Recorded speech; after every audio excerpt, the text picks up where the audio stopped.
Good morning, everyone. I'd like to thank everybody for coming. Today we're here to listen to Diane Sayre. Thank you for having so much interest. I'd like to start with the pledge, and I'm going to hand it over to Diane.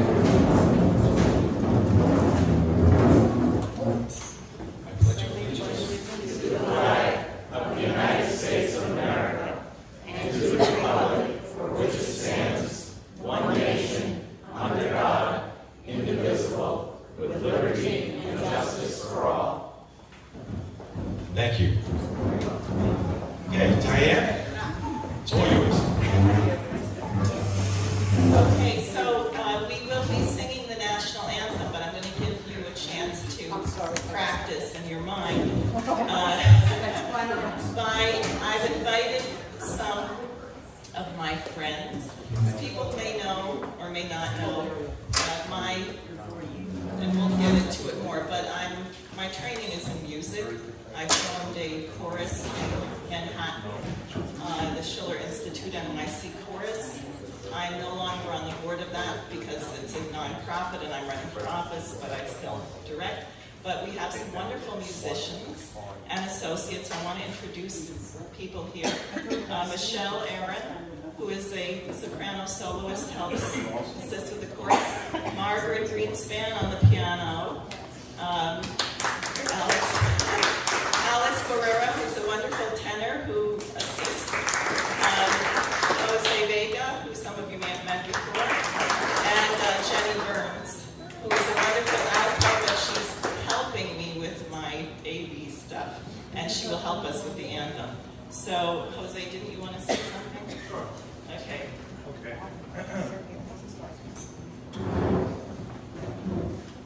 First of all, good morning, everyone, again. Good morning. Good morning. You know, when talking about America, in the early American period, just after America has declared its independence, this idea of culture comes up. What kind of culture will America have? And not a lot of people know this, but people like Mozart and Beethoven were big supporters of the idea of America.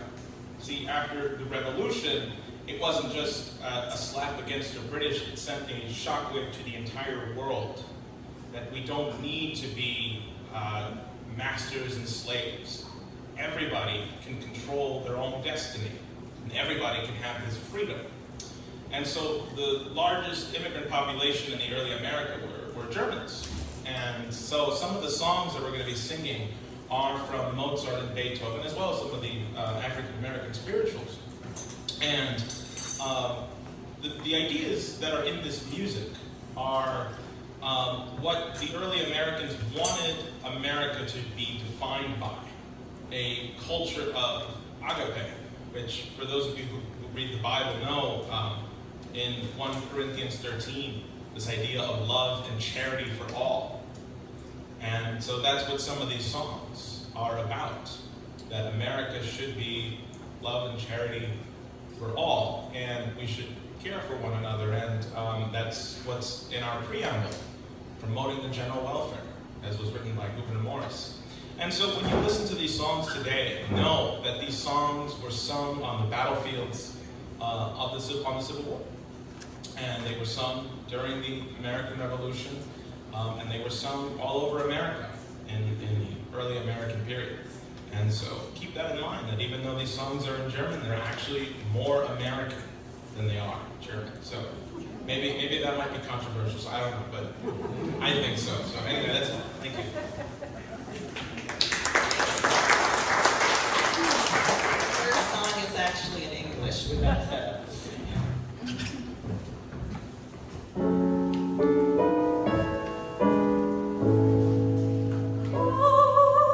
Sweet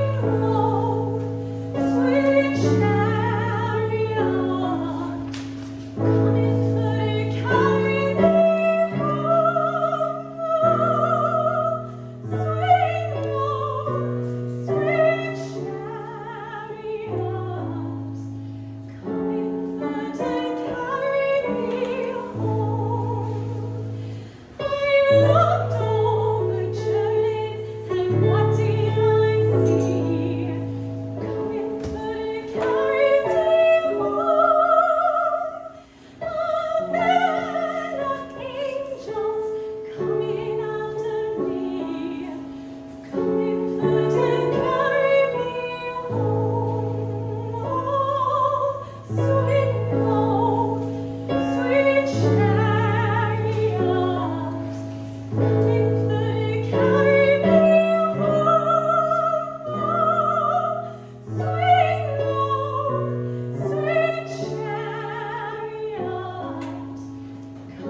about the lyrics and the translation, but summed up, it's about the goodness of marriage, not death. Okay. It's from an opera called The Magic Flute by Mozart.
So, as my friend Michelle pointed out, you all have the translations for all these texts. I can't remember where exactly. I read somewhere that this song, Amelia, is about an unattainable love. But I think I prefer to think of it as a very aspirational kind of love.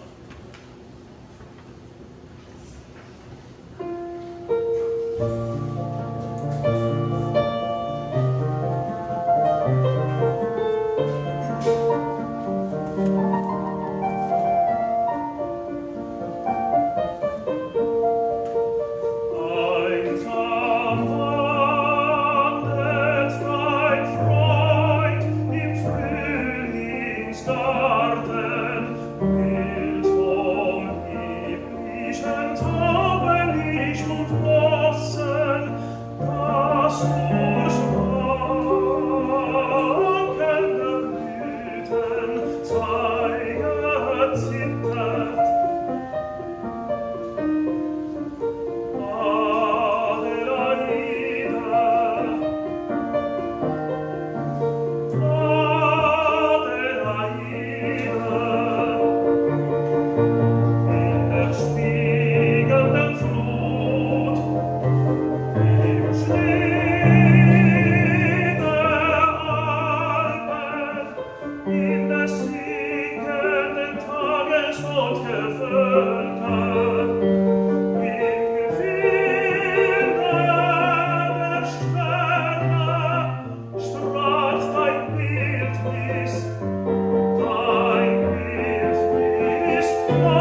Scotland, which was also dealing with the ravages of the British Empire. So you'll see in the poem certain references to these ideas.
National Anthem.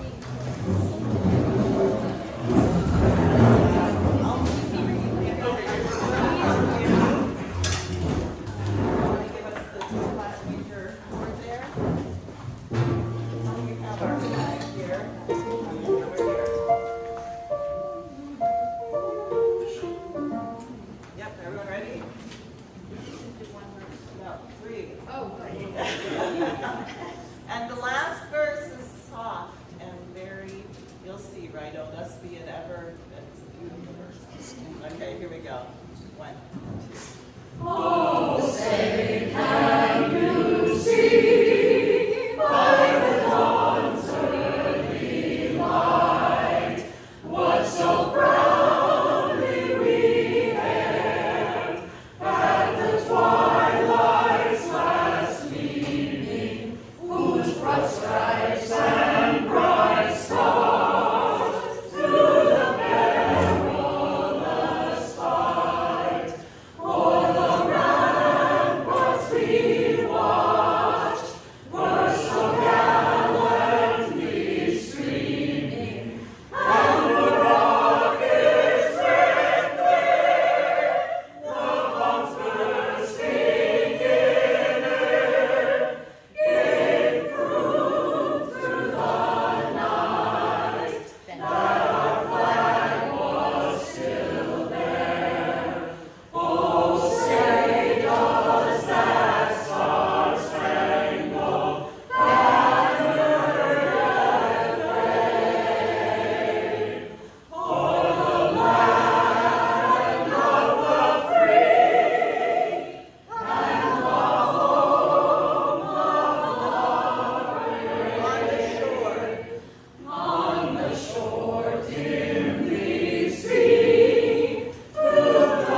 feedback, we can try.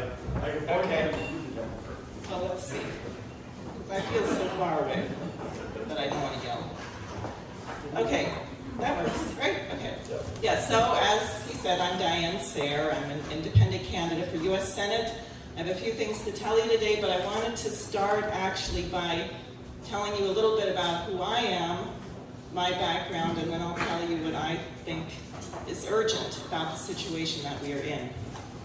So, Jenny will assist. Oops.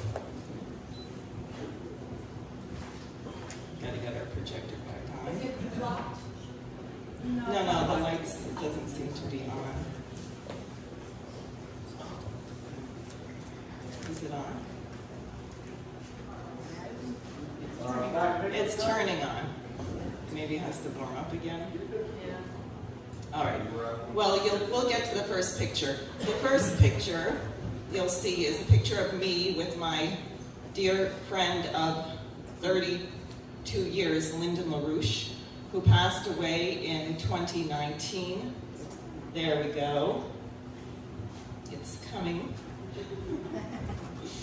Yeah, it's coming up. And I first ran for office actually at his request when he decided that he was too old to run for office anymore. He said once you get over 90, there's no guarantees. And that was 2004. So in 2012, I was part of a slate of candidates. I lived in New Jersey at the time.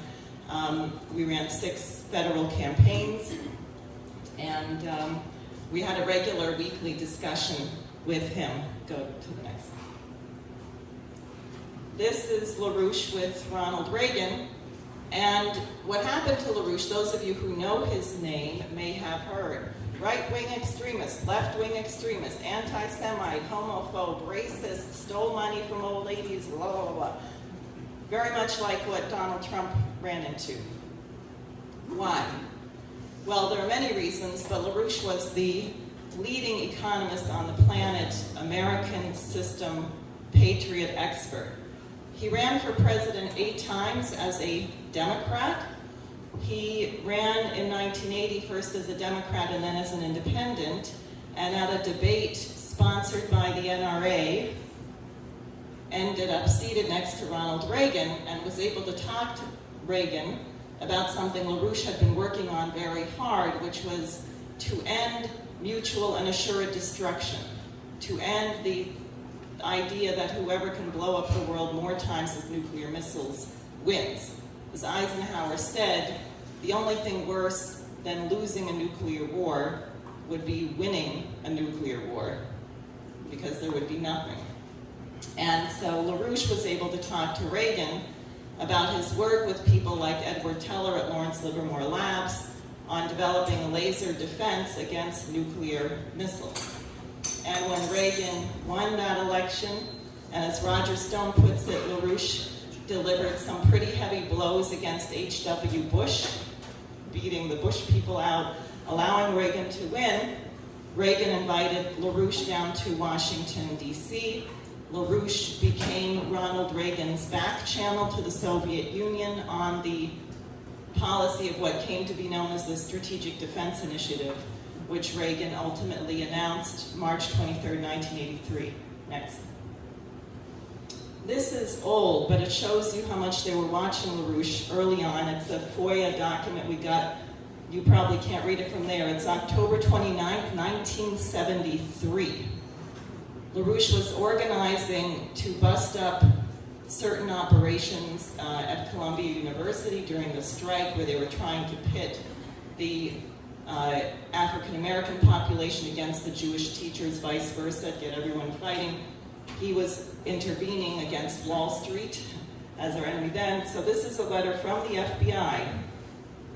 Subject, Lyndon LaRouche, or Lynn Marcus. In viewing the New York case file, it is noted that information has been received that the Communist Party USA is conducting an extensive background investigation on the subject for the purpose of ultimately eliminating him.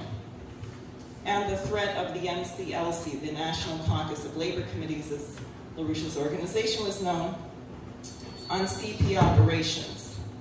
NCLC sources have advised that the subject, LaRouche, is the controlling force behind the NCLC and all of its activities, blah, blah, blah. So this is the FBI proposing to use the Communist Party USA to eliminate LaRouche way back in 1973.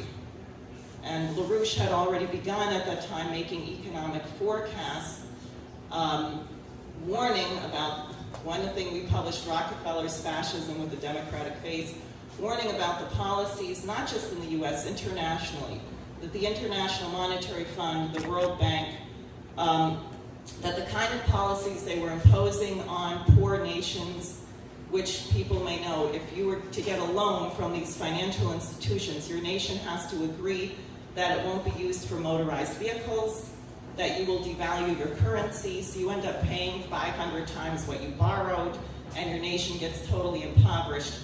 And at the same time LaRouche was meeting with Reagan on that, he was also meeting with Indira Gandhi of the Non-Aligned Movement. People know she was assassinated after she became Prime Minister of India.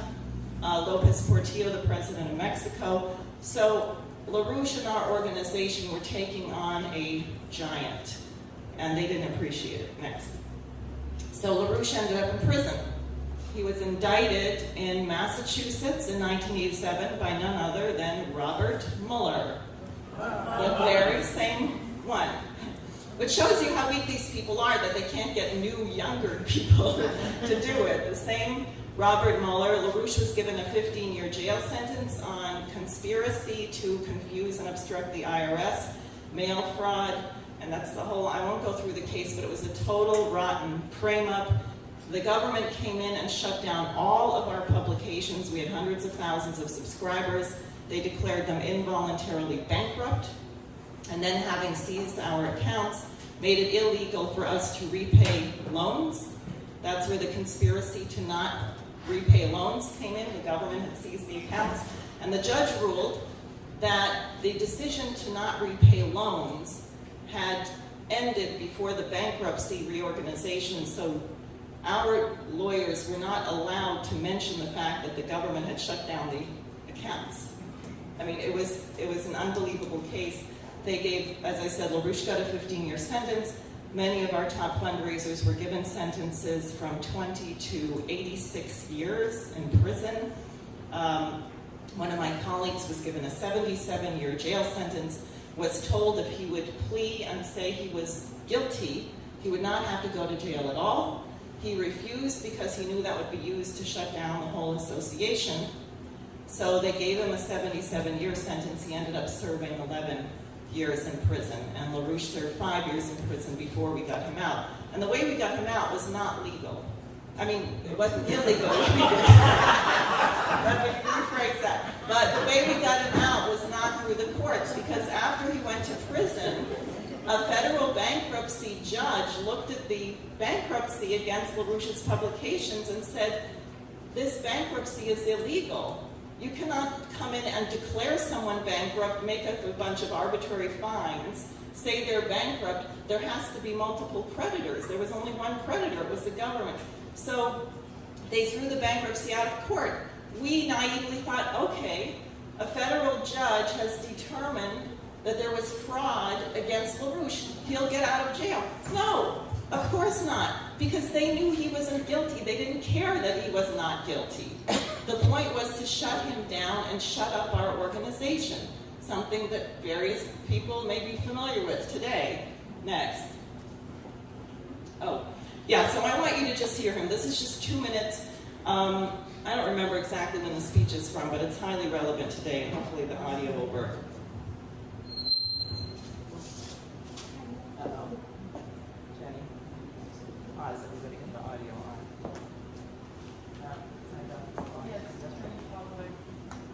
It doesn't work. Try it.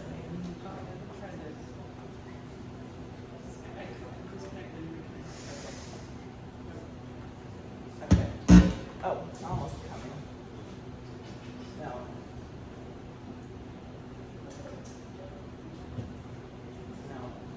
All right, we'll just have to leave it. I'd really like for you to hear him and get a sense of the power of his speaking. This is a speech about what it means to be, it's only 2 minutes, but the section he's saying is about what it means to be a citizen in a republic, and that you are responsible for what happens to your nation and what your nation does in the world. And if you don't have the power to do that at the time, you have to work on changing things so you do have the power. But we'll go on. Just go to the next one. It's not working. Okay. So this is what I wanted to get to before I then talk about where we are. This is a curve that LaRouche developed in 1996. He calls it the triple curve function. And the reason he calls it that is it's one function. It looks like three curves, but they're not separate. And you can see over on this side, the three lines are together. That was prior to 1971. August 15th, 2021 is the 50th anniversary of President Nixon taking the dollar off the gold reserve system. And what that meant is instead of trading goods, you could speculate on currency. You could gamble on things that did not actually exist at all and make a lot of money. And what LaRouche said in 96 is he said that, so what you see down there, that yellow curve, physical economic output, that's your real economy. That's what you produce, that's building infrastructure, that's things that you can put your hands on. The green line is monetary aggregates. That's okay. The green is quantitative easing, printing money. And the red is financial aggregates, which is the stock market, investments, things like that.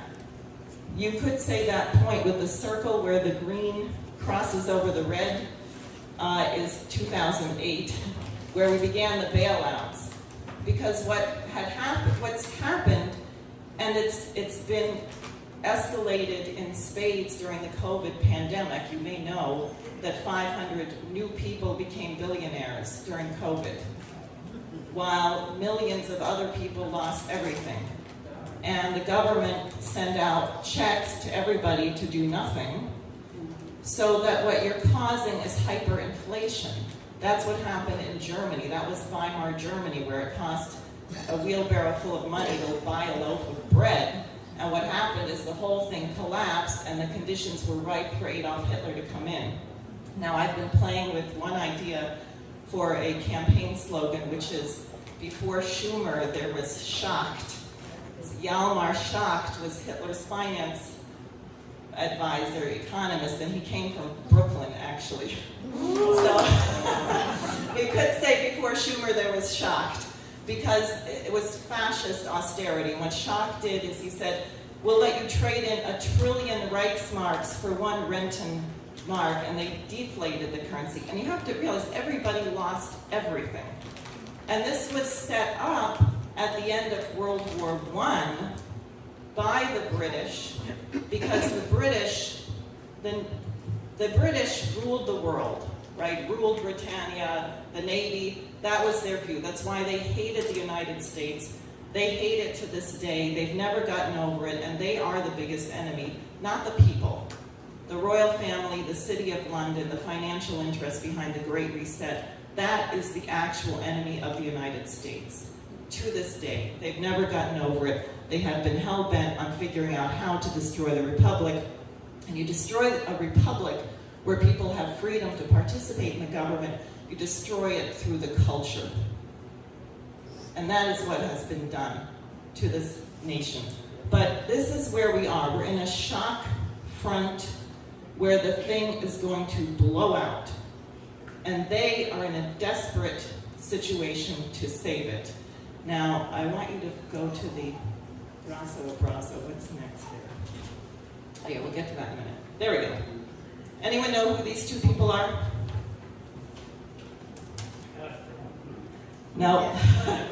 It's Raul Reyes, the comandante of the FARC, the Colombia drug cartel, with the camouflage.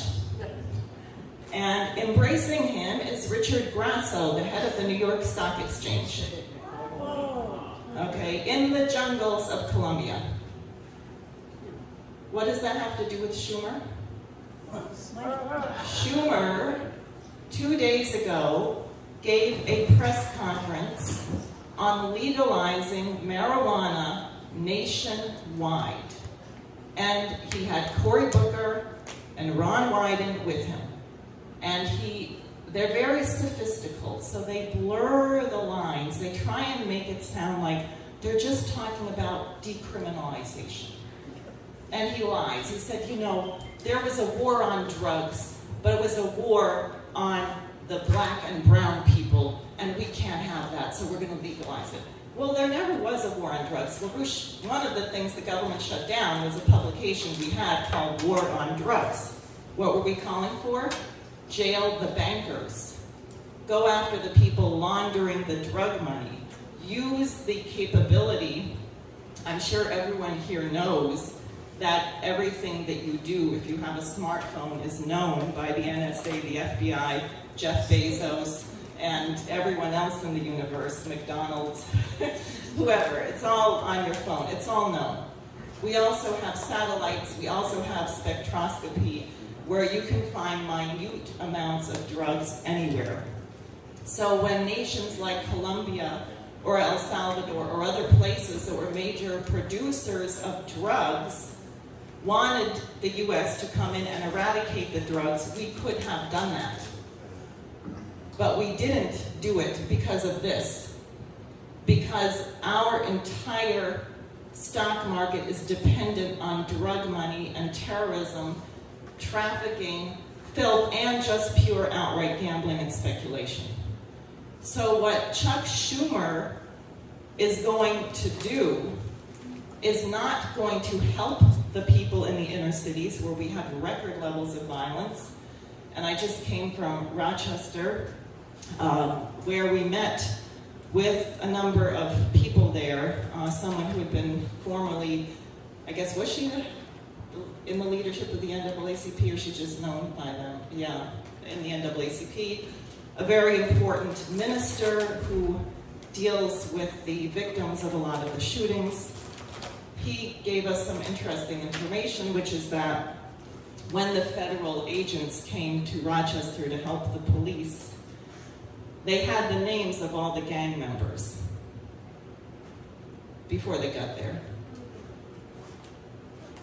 Think about January 6th.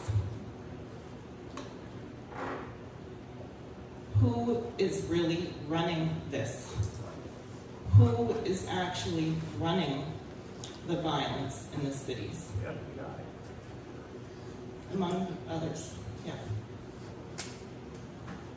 Why do we not know the names of the 21 unnamed individuals in 9/11, and why was January 6th, and why is it that whatever his name is, the supposed leader of the Proud Boys, who sent all of the most incendiary, violent emails everywhere, has never been indicted if they're actually concerned about this, because he worked with the FBI. Right, so it's a really evil game. It is really ugly. It's designed to rip the nation apart. It's designed to prevent people from talking to each other who are victims of the same enemy. And everybody doesn't know this. We had a funny conversation with this particular minister because he thinks, and the people I met are absolutely not anti-police. One woman said, look, I don't condone what happened to George Floyd, but she said, I have seen the police in my neighborhood risk their lives to save the lives of dozens of people. And when children get caught up in the violence, she and also the pastor said, don't solve this yourself, go to the police. So that's not what you're dealing with, but now shoot, I'm trying to think of where was I going? What was I going to say about him? Take a deep breath. I'm trying to think about, anyway, it'll come back to me. Because, oh, I know, he thinks he hates Trump, this minister, right? Because of so he believes all this. And Suzanne had to say, because we were talking about January 6th, and I was trying to explain what happened, actually having been there. And Suzanne said, look, can you just she's testing your endurance. Just listen a little bit more. It was a good conversation, and at the end he said, we need to have this dialogue. But you realize the way the social media is run through the censorship, and this is one of the big problems we're dealing with, is that the people who support Trump and think the election was stolen, your profile is on Facebook, so all you get is the news about that. The people who say this is all crap and Trump is a racist and blah, blah, blah, all they ever get is the news about that. And what this does is it serves to make the nation more and more and more divided. And that is the intent. But what you see is that people are not actually divided because what we need is the same thing. Go ahead. What's the real problem in Rochester? The city is 60% of the size that it used to be. Why is that? Because General Motors, Eastman Kodak, Grumman, all the companies there that used to employ 35,000 people and 22,000 people and 50,000 people, those jobs are gone. And you go downtown, and that was also a very interesting experience. I got out my bullhorn, we went down to the Liberty Bell, and I was on the street campaigning for Senate against Chuck Schumer, and it's first of all very desolate. But there's people in their cars, and they would all roll down their windows to listen to what I was saying. And so who did we meet down there? We met homeless veterans. We met one guy who got very irate because I was talking about Schumer's push to legalize marijuana, so he came up to the table screaming that he wanted a joint. We met a maybe 60-ish African-American guy who was carrying a book on mechanical engineering. And so we said, are you in favor of electricity? And he comes over, and we were talking about what had happened, and Suzanne said something about Soma and Brave New World, and he said, yeah, Brave New World, nobody talks about this. Nobody is allowed to talk about this. And what about Shakespeare? And what about Beethoven? And he was completely on fire. His father had worked at Eastman Kodak, and he is a designer of turbines, and obviously brilliant. And you're here in this city next to the homeless people and the people on drugs, and virtually no one, and prostitutes too, which we saw. No one has any purpose. Our host said, you know, when I used to come to the downtown, everybody was working. You would come down and everybody was going to the place where they had a job. There was purpose. The restaurants were full, the kitchens were full. Now it's a ghost town. It's horrible.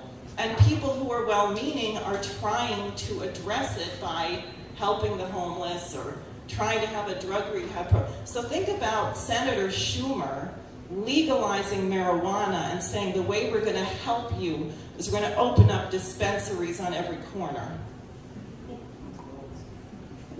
It's actually war on the people that he claims that he is allegedly, supposedly trying to help. And what this minister told us is that the violence is much more intense. I went to a rally against the violence, which was police officers, and unfortunately there weren't a lot of people out. I think a lot of people are scared. It was all the local elected officials who wanted to be seen there. And but one of the ministers said to us, and they were saying, I'm sorry to say, really dumb things, largely. Some of them not, but a lot of them were just saying, well, the problem is that people really don't know their neighbors, and you just be kind. Make sure you know what's going on.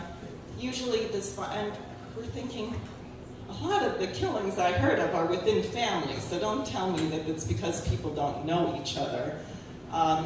One of the people I was with made the point, they're now organizing these young people into assassin squads. It's very deliberate, it's very organized, and that's what the minister said. The violence is much more aggressive, it's much more in your face. Someone else I spoke with said that he thinks they want to get everybody on the drugs and increase the violence so they can fill up the private prisons again.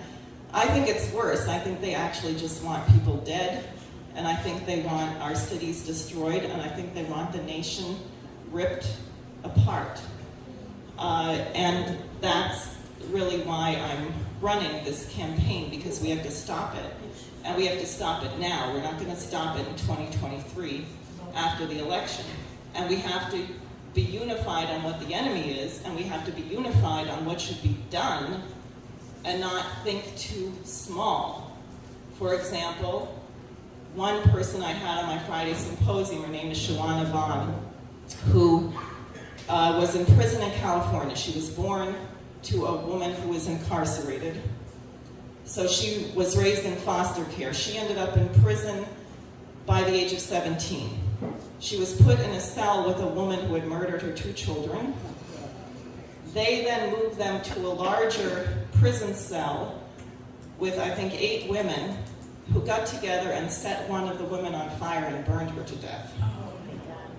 And Shawana was trying to tell people about this, and she got a call from another prisoner who said, "You better shut up, you will never get out of prison if you're going to talk about what happened here," because they want to cover it up. So she changed her story, and she said, I realized I had a terrible dream. This was a terrible nightmare. And she said she got out of prison the next day. Now she is organizing for legislation in New York called post-traumatic prison disorder, because she said that people who have been subjected to the trauma and brutality of the prison system are not fit to be reintegrated to work in society, and that they need mental counseling. And that's true. But I'm thinking to myself, why the hell are we doing this in our prisons?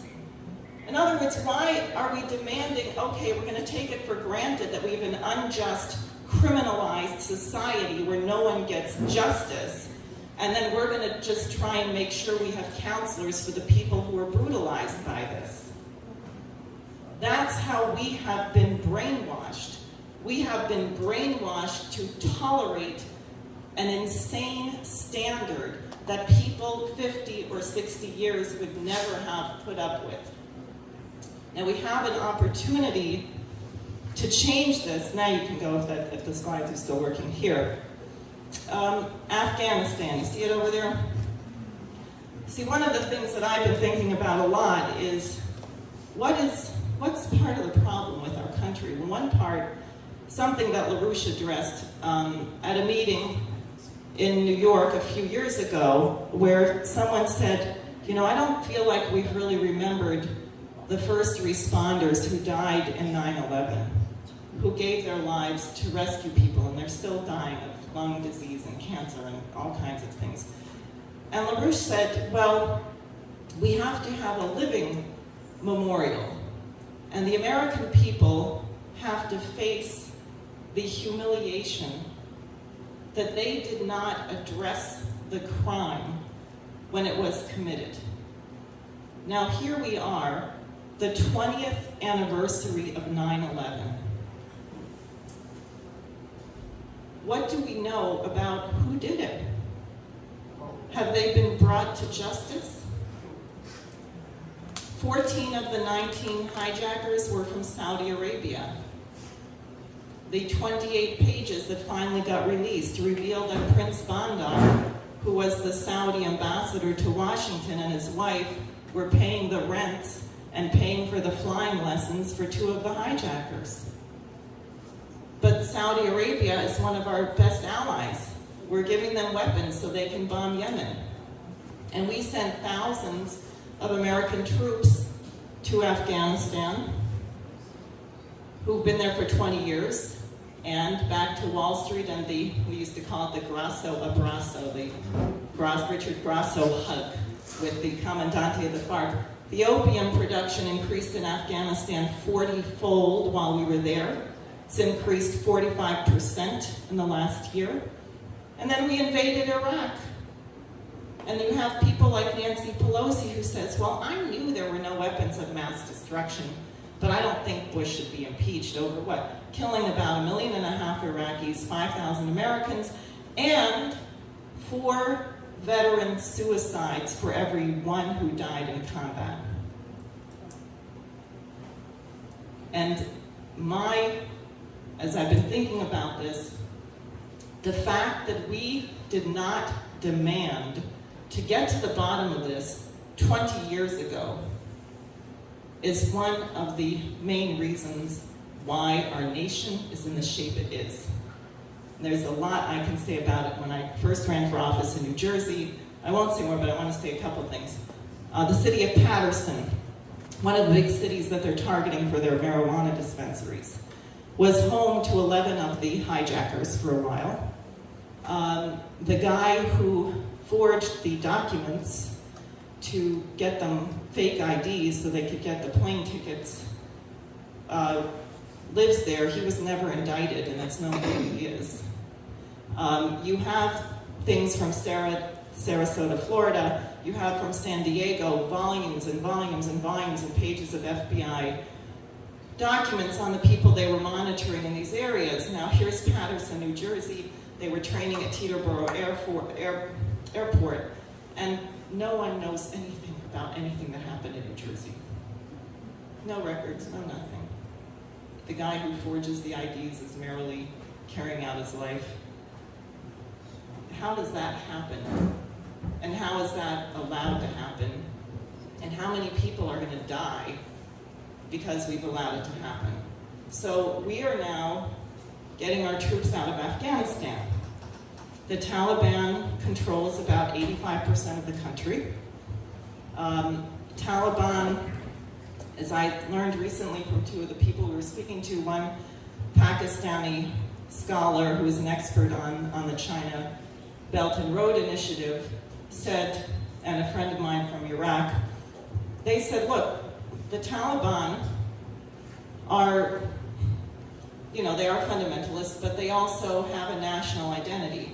They don't want ISIS to come in. They don't want other terrorist groups coming in here.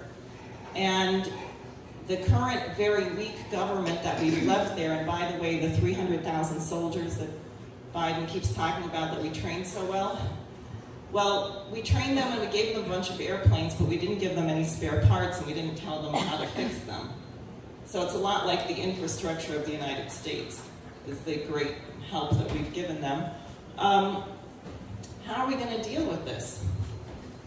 The only way to deal with this is not by staying there, just like Iraq. The people of Iraq don't want us there. We should leave. We don't have a dog in that fight. But we're going to have to work with look at all those nations, and you see that little teensy yellow thing from Afghanistan that goes into China? That's Xinjiang. And in Xinjiang province, where we hear about how the Chinese are supposedly putting all the Muslims in concentration camps, and that always kills me, because here we killed 1.5 million people in Iraq, and now we're all allegedly so concerned about the Muslims that the Chinese people are allegedly torturing and sterilizing and so on. It's a lie. What happened was, in the old days when we were training terrorists in Afghanistan and we recruited Osama bin Laden and we were arming them to fight the Soviet Union in a proxy war, we recruited a bunch of Uyghurs. And the US State Department, which is run by British ideology, had the idea that we were going to send the Uyghur terrorists back into China to destabilize China. And they were committing horrible terrorist crimes. They blew up a marketplace and killed 1,200 people. In 2014, they went on the trains and they stabbed, I think, 133 people. So what China did was a little different of an approach than what Barack Obama did, which is to fly over people with drones, kill everyone in their family at a funeral, and make them all hate us and join the Muslim Brotherhood or ISIS. What China did was they did very tough surveillance, different kind of country. They had police on every corner, cameras everywhere. They went after the people carrying out the crimes, and then they built vocational schools. They're not concentration camps. So my friends went there. People went home on the weekends. They learned skills. They moved people around. They integrated the Uyghur population with the Han Chinese population. The standard of living, the per capita income in Xinjiang has about tripled now. And they don't have any more terrorism there. But they have a dog in this fight, because if Afghanistan goes crazy, and if Syria goes crazy, apparently there are 4,000 Uyghur terrorists working with ISIS in Syria. So if the Assad regime falls, China knows that they're going to have a whole bunch of terrorists coming right back in to Xinjiang province.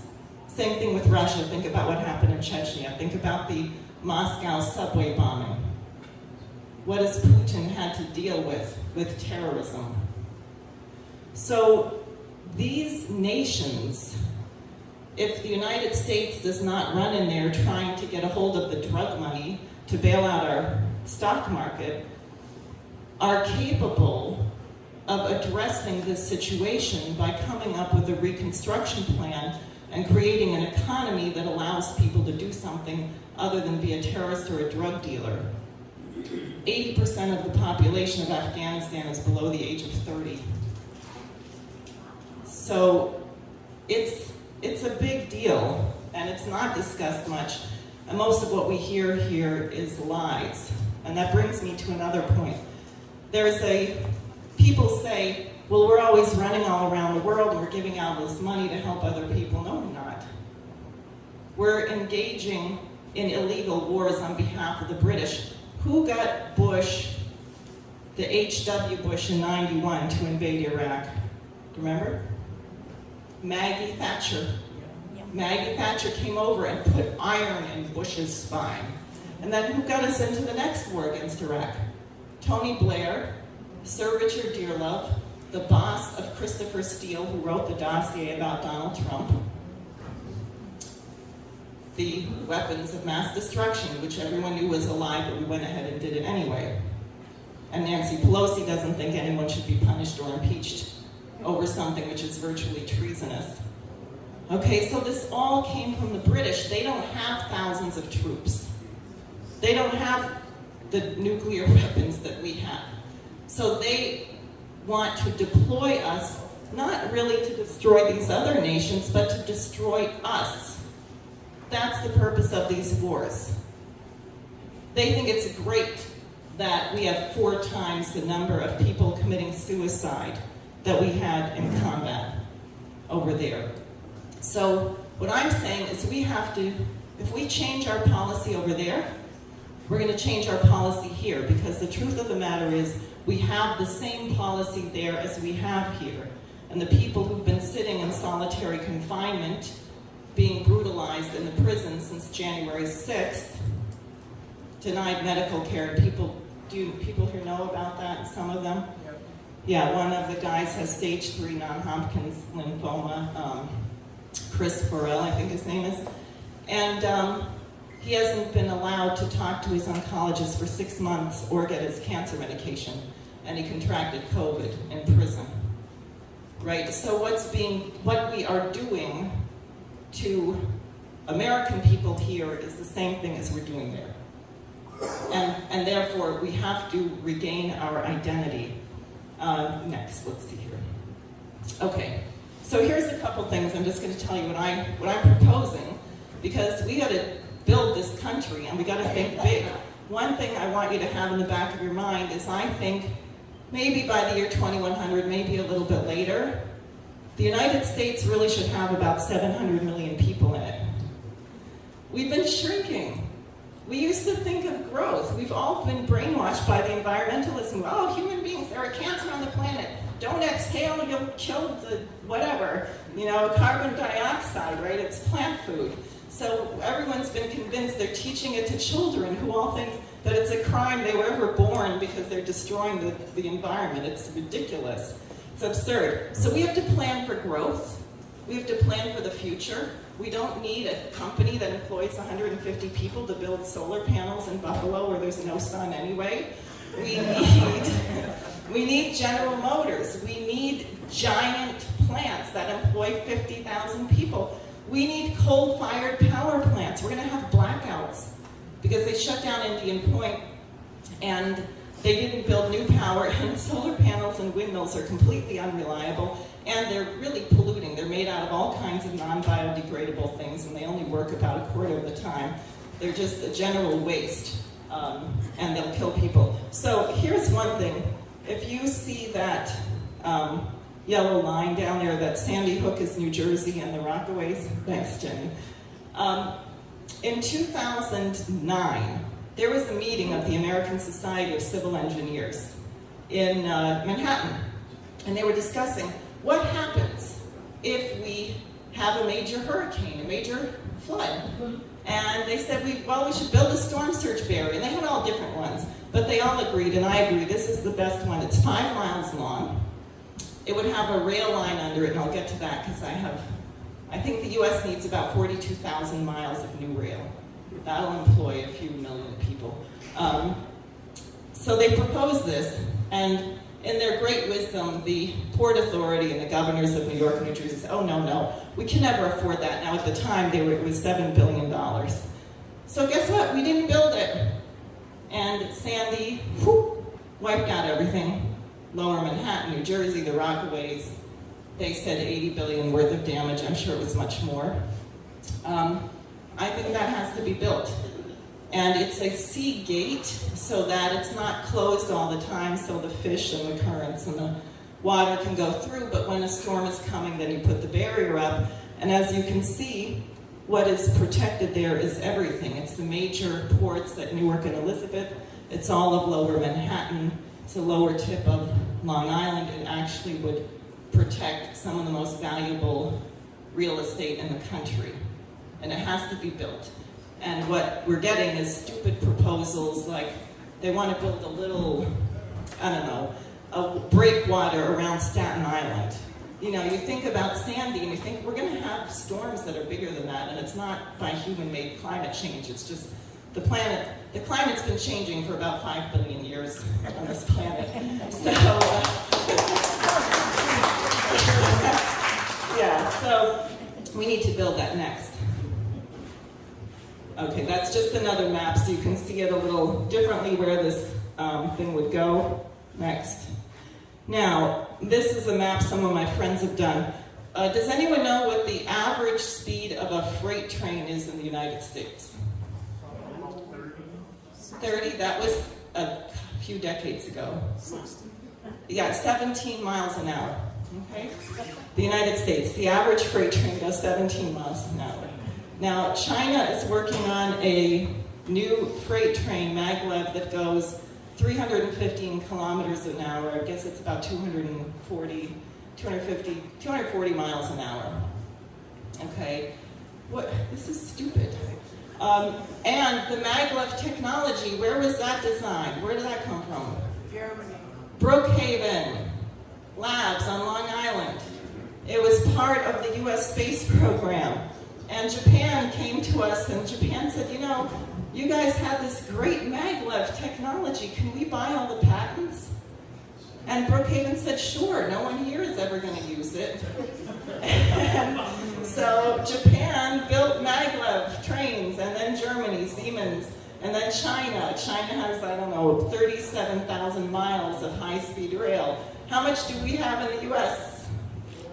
0. Okay. Because it costs so much. Oh, yeah. Right, it costs so much.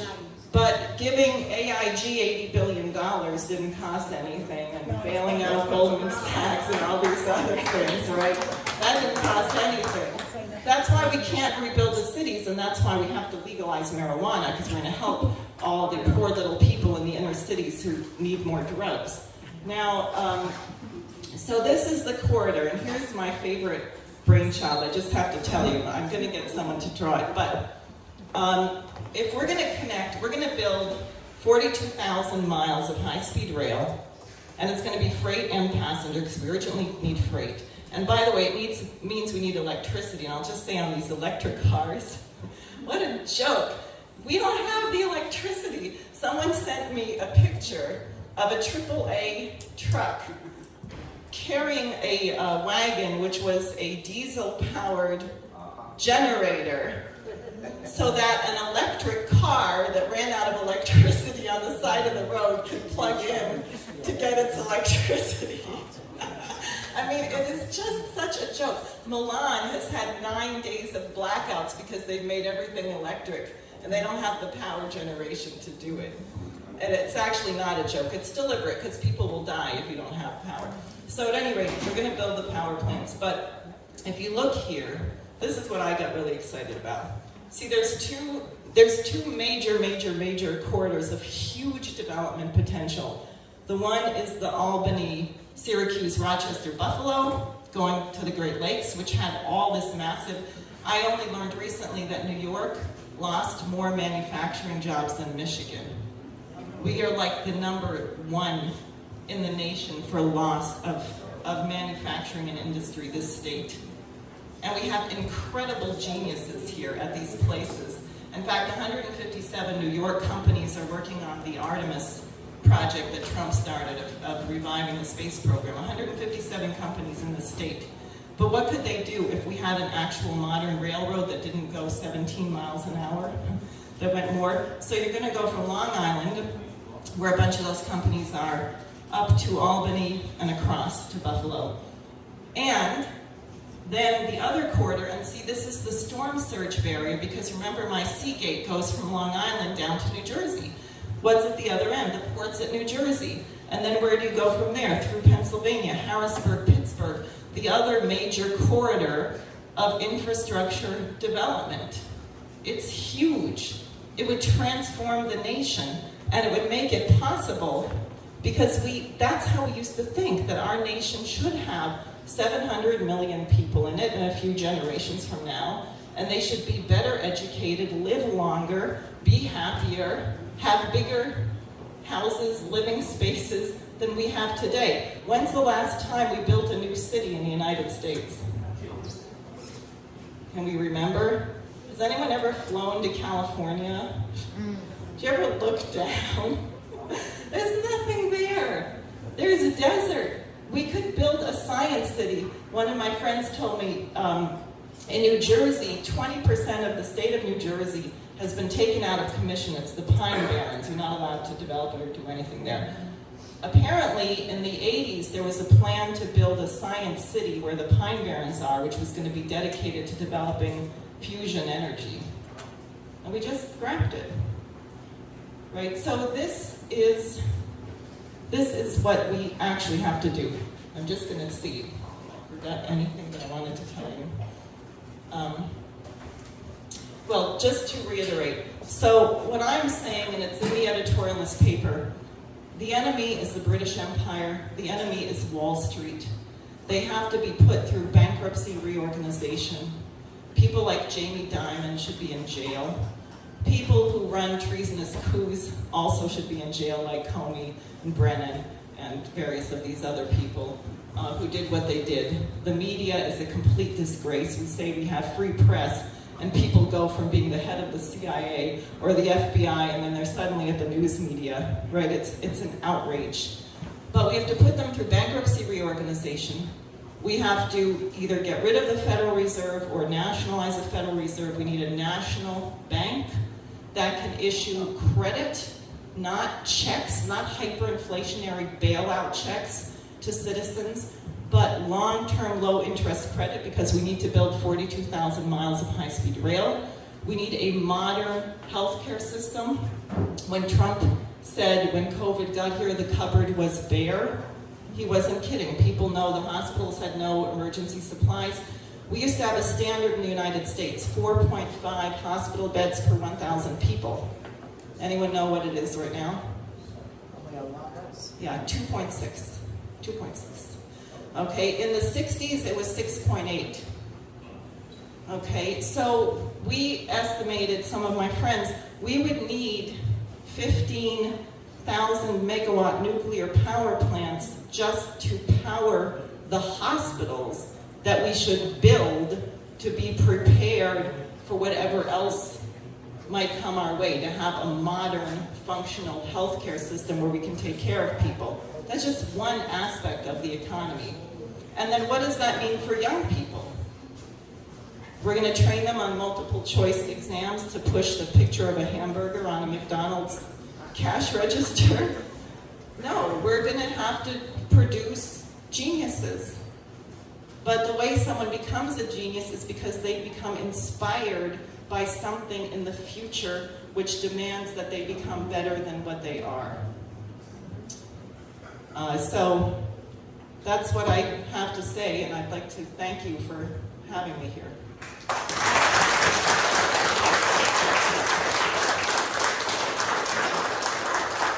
You have a question? Yeah, I just have a question. I got a memo a week ago that the governor from Connecticut signed a bill that by 2024, the highway usage tax will go from 4 cents a mile to 17.9 cents a mile. And they're going to try to implement that here in New York State as well. Now, the truck drivers are just saying, well, we won't go there. No, it's a complete, see, this is all designed to bail out this bubble that's crashing. And we are just like, you know how aphids milk ants, they get on them, they suck everything out? Or a tick, we've got a 300-ton tick on a chihuahua, and we're the chihuahua, right? So they're giving us these little checks, and then they say, and you're going to pay $7 million in tax to use this. What's your opinion on gas drilling in New York? Gas drilling, it's fine, we need it. I think, I don't have a problem. I will say that I am not really terribly fond of fracking, but the point is we have to be going nuclear. We have to get the fuel where we can, where it's available.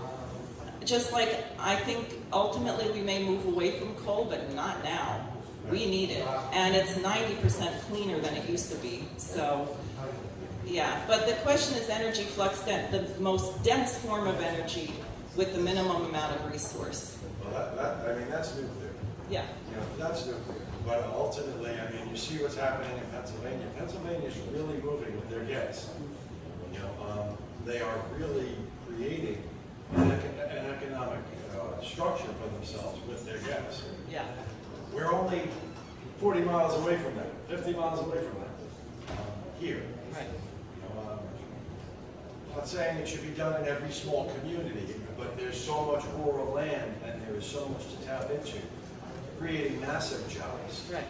I think a little bit of everything in moderation. Right. And I do agree that nuclear is without a doubt the best form of power with the smallest footprint that we could ask for. And we could have more nuclear plants, smaller plants, geographically laid out, if actually someone used their brains. Well, that's and asking they a did lot. that. And I agree with that too. Well, I could would you like say? I would like to see gas drilling open up a little bit in New York State. There was a documentary that's made, it was entitled Frack Nation. And it was made in response to Gas Nation, which was talking about how terrible fracking is and all kind of thing, yada yada. And this guy went through very detailed why. This is impressive. I usually don't watch things like that.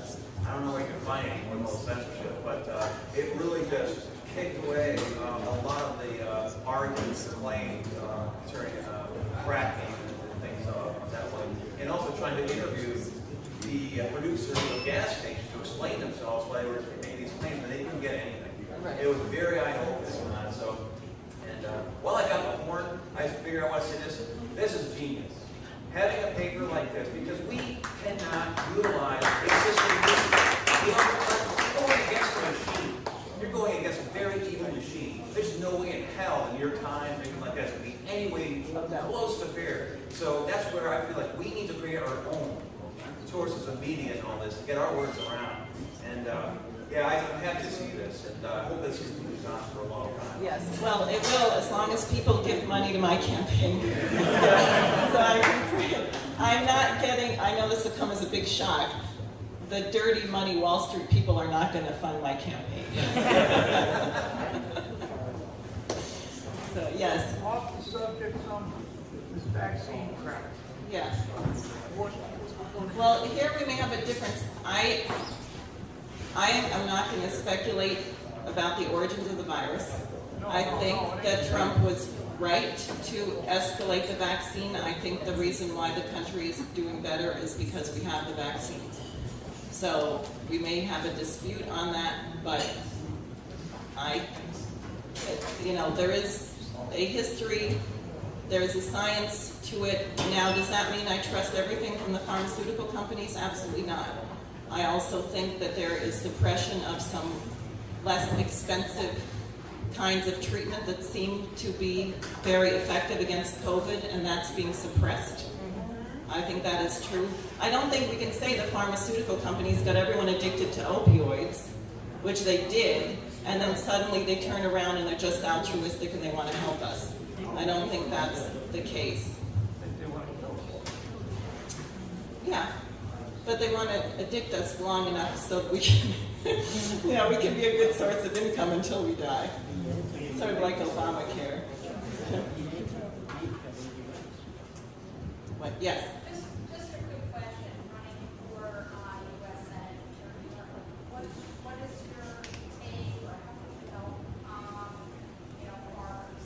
Great. I'm so glad because you told me, and I was here before, that one of the towns here only has one farmer left, right? Yeah. No, the farmers are being totally targeted. As you know, Bill Gates is buying up all this land. And again, it's the Great Reset. It's what they want to do with energy. By the way, I think energy has to be regulated. Enron, remember that? So they sell off the guy who produces it and the guy who ships it and the guy who whatever, and then you make it scarce and then you charge $1 million. Like what happened during the blackouts in Texas, where people's electric bill was $100 a month and went to $9,000 a month.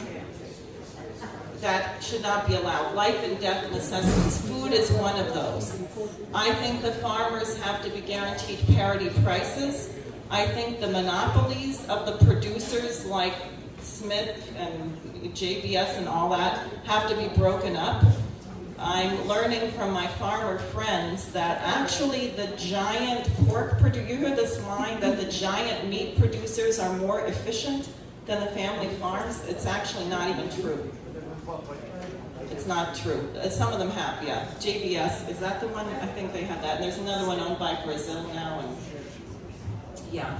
I have a quick question. It's nothing to do with what you were talking That's fine. about. But what is your stance on gun control? I support the Second Amendment. I mean, I'll just say, they are deliberately calling violence gun violence. It is a cultural question. When I was in Rochester, there were 2 homicides. One was with a gun and one was with a hatchet. So by talking about guns, they are changing the subject from what I said, which is that we had a horrible crime committed here 20 years ago, and we haven't done a damn thing about it, and that was 9/11. And if you don't want to have a violent society, then you address the truth of that matter and don't change the subject.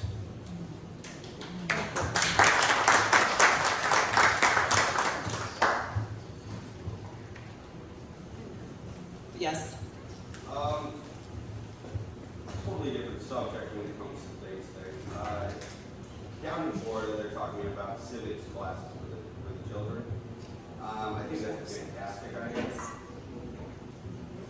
You mean instead of what gender you are? Yeah, well, I'm not going to get into that. It's ridiculous. But we have a huge issue, obviously, in public schools. And one of those things is the fact that these kids have no clue how to run life. Not at all. They have no clue. Finances, you name it, not a clue. And that's like the building block to so many other things. And understanding the value of other things. Right. Are you going to push for that? Are you going to Yeah, get the public schools to do this? We need to. You won't get any traction unless we can crush Wall Street and change the whole thing. Because unless we create an urgent need for skilled, functional citizens, then there's not a reason to address this. But we need, like, home economics, we need vocational training. People have none of that. actually talking to someone. I was in Tuskegee, Alabama. Now, granted, it was like 30 years ago. One of the people who worked closely with Lyndon LaRouche was Amelia Boynton Robinson. I don't know if anyone here saw the movie Selma about the march from... She passed away a few years ago at the age of about 109. It's an amazing woman. She was the one who was beaten and left for dead on the bridge. And when she was young, she was a home demonstration agent out of Tuskegee Institute. And what her job was to go to all these places where people were horribly, horribly impoverished and teach them hygiene and teach them nutrition and teach them how to run a house. And when I was with her in Tuskegee, we went to the quote-unquote projects, and the buildings were really ugly. They were just slapped together cinder blocks and so on, but they were immaculate. They were spotless, and people were completely dignified, and you knew that it was a result of the fact that they had this program to actually teach people, you know, how to live. And that was back when people were getting out of being sharecroppers and so on. I mean, so much of what we're seeing has been so deliberately done. It is not natural for human beings to want to act like an animal. It is not natural for human beings to be in cutthroat competition against each other. It's just not natural. That is all induced behavior. You think about what Kennedy said, why do we do these things? Why do we go to the moon? We do them not because they are easy, but because they are hard, he said, right? And because that is what makes you excited, inspired, right? No one wants to be the same person they were. Well, I hope they don't. I know some people who are, but most people don't want to be the same person they were when they were 3 years old. We would hope that you're different. So you want to give the society a chance to do that, but that means you have to set goals that are beyond where you were. One thing we did in Rochester, we went to the Eastman House. I don't know if anyone's been there. So he killed himself in 32 because of severe pain from illness and so on, but he'd invented all these things. In his mind, nothing was impossible. So first of all, they have an exhibit with a saw through his house because he wanted a music room in the middle of the house, and the architecture wasn't big enough. So he said, you're going to cut this in half, and you're going to move the two halves out, and you're going to put a conservatory in the middle of my house. And it was done.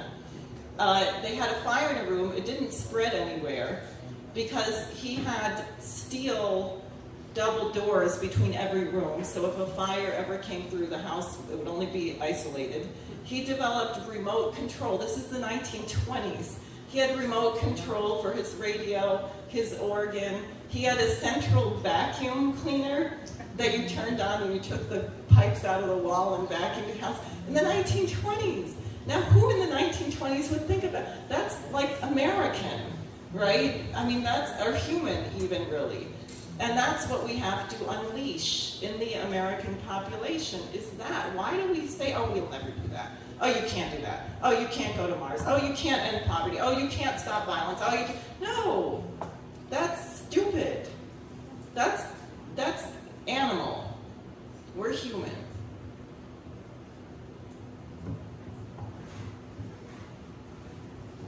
Maybe we should stop before people ask me things that will get me into trouble.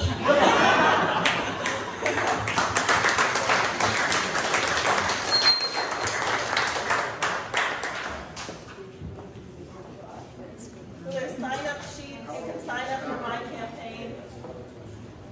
What? I said, how are we going to stomp on the EPA? Oh, They that's need to go great. away. You are not kidding. I don't know. We got to organize. We got to go. DEC, all of it. The what? DEC is another problem. Well, how about the NEA? How about? No. I mean, look, I have to say one more thing. Sorry, because it just reminded me. This is really important. You just brought up these agencies. Look, a lot of people hate the government and they don't trust the government. The problem is we have a very good form of government. We have a fantastic constitution. We have been hijacked by this big money. We have been hijacked by it, and they have come in and they've taken over everything, including the Congress. I mean, that's clearly who Schumer works for, right? So how do we get it back? We don't get it back by saying, well, we really should just have no government or small government, whatever. No, we should have a government that can crush Wall Street. We should have a government that can stick Jamie Dimon in jail, that can actually, one thing LaRouche said before he died when this bubble, he said, you know what, the city of New York should just take over all those Wall Street buildings. They're bankrupt anyways. You need hospitals, you need housing, you need low-income housing, you need conservatories. You know, a government that defends the people against the private interests that are trying to kill us. That's what we're supposed to have. Okay, now I'm really going to stop.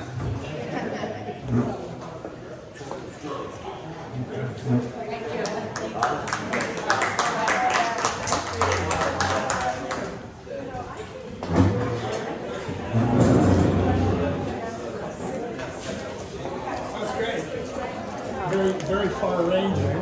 Yeah. Yeah. From my own perspective, I think the more New York State focuses on people, it's better. I'm not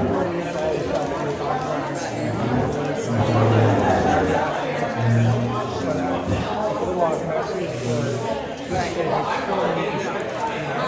But Schumer is better off. Right. Oh, you got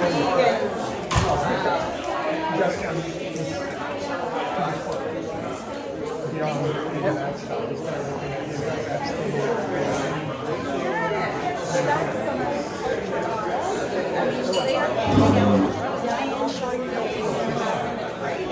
I love that you said Jamie Dimon should be in the other game.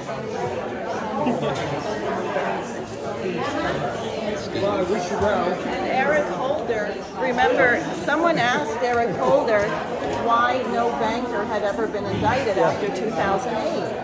And he said, we can't indict the bankers, the whole system would come down. So there's the Attorney General. Yeah, right. But that was Very good. Thank you very much. Thank you very much. Good. And go to my website and make a donation. I have a couple of questions. Yeah, sure. You said something that I totally agree with. We have the best constitution on the face of the earth. But it's wrong. The Constitution is the rule of law in this country. Right. It's wrong. Well, it's not being upheld. Right. Anyway, Right. every single level of our government today is corrupt. Every single. My name is Alma. Hey, Nice to meet you. nice to meet you too. Every single level. Supreme Court down to local politics. Right. Corrupt. No, it's horrible. It's absolutely horrible. But see, what I'm trying to get at is we have been going along with this. I know.